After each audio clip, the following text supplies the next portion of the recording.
আসসালামু আলাইকুম। শীত প্রায় শেষের দিকে। শীতের এই শেষ সময়ে আজকে আমি আপনাদের সাথে শেয়ার করব ভাপা পিঠার একটি সহজ রেসিপি। খুব সহজে অল্প কিছু উপকরণ দিয়ে অল্প সময়ের মধ্যে আজকের এই ভাপা পিঠার রেসিপিটা আপনাদেরকে তৈরি করে দেখাবো।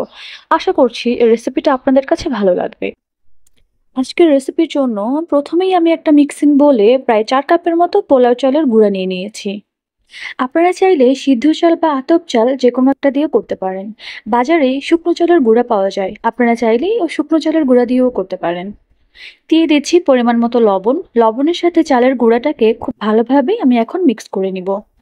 এখন আমি পিঠার টেস্টটা বাড়ানোর জন্য 2 কাপ পরিমাণে দুধ দিয়ে দিচ্ছি। আপনারা চাইলে দুধের পরিবর্তে পানিও ইউজ করতে পারেন। দুধের সাথে চালের গুঁড়োটাকে খুব ভালোভাবে আমি মিক্স করে নিব।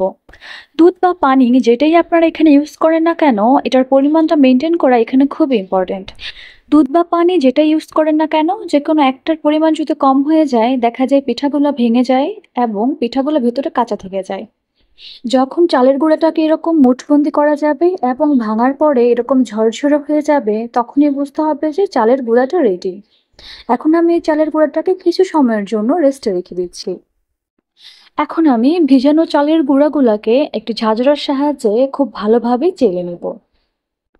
চালের গুঁড়োগুলো এভাবে চেলে নিলে অনেকটা সময় পর্যন্ত পিঠাগুলা সফট থাকে।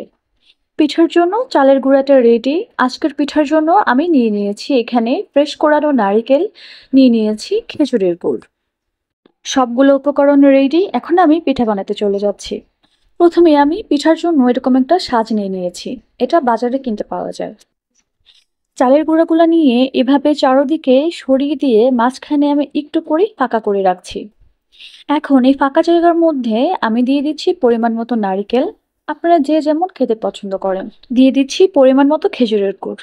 গুড় এবং নারকেলের পরিমাণটা বেশি হলে ভাপা পিঠাটা খেতে একটু বেশি টেস্টি লাগে। উপর দিয়ে আরেকটু পরিমাণে নারকেল দিয়ে দিচ্ছি। নারকেল দেওয়ার পরে আরো কিছু চালের গুঁড়া দিয়ে খুব ভালোভাবে আমি এটাকে চেপে চেপে দিব। আমার পিঠাটা রেডি। এখন আমি আগে থেকে ভিজিয়ে রাখা পাতলা একটা কাপড় দিয়ে পিঠাটাকে ঢেকে দিব। এরপর নিচ দিয়ে একটু করে মুড়িয়ে নিব। এখন শুধু পিঠাটাকে ভাপে দেওয়ার পালা। চুলায় একটা হাঁড়িতে আমি আগে থেকেই গরম পানি বসিয়ে রেখেছিলাম। এখন কাপড়টা সরিয়ে বাটির মধ্যে একটুখানি ট্যাপ করলেই দেখা যাবে পিঠাটা খুলে এসেছে। কাপড় দিয়ে আবারও পিঠাটাকে মুড়িয়ে দিচ্ছি, একটা ঢাকনা দিয়ে ঢেকে দিচ্ছি। প্রতিটা পিঠার জন্য আমি 1.5 থেকে 2 মিনিটের মতো অপেক্ষা করব। 2 মিনিট পরে ঢাকনাটা তুলে নিচ্ছি, পিঠাটাকে উঠিয়ে নিচ্ছি। পিঠাটাকে আমি আপনাদেরকে একটু খুলে দেখাচ্ছি। দেখতেই পাচ্ছেন কোনো ধরনের কোনো ফাটল নেই এবং ভেঙে যাওয়ারও কোনো ধরনের কোনো চান্স নেই। সেম প্রসেসে আমি বাকি সবগুলো পিঠা বানিয়ে নিব। আমি আজকে বাজারে কিনতে পাওয়া যে হাঁড়ি পাওয়া যায় ভাপা পিঠার জন্য, ওই হাঁড়িতে পিঠা বানিয়েছি। আপনারা চাইলে কিন্তু স্টিলের ছাঁকনিতেও বানাতে পারেন। আমার মনে হয় স্টিলের ছাঁকনি সবার বাসাতেই কম বেশি থাকে। পিঠাটাকে নামিয়ে নিচ্ছি। এই পিঠাটাকেও একবার খুলে আপনাদেরকে দেখাচ্ছি। গুড় এবং নারকেলের পুরে ভরা পারফেক্ট ভাপা পিঠা। পিঠাগুলো দেখতে কতটা পারফেক্ট হয়েছে সেটা তো আপনারা দেখেই বুঝে যাচ্ছেন। একটা পিঠা আমি আপনাদেরকে ভেঙে দেখাচ্ছি। এটার ভিতরটা কতটা সফট হয়েছে এবং কতটা জুসি হয়েছে।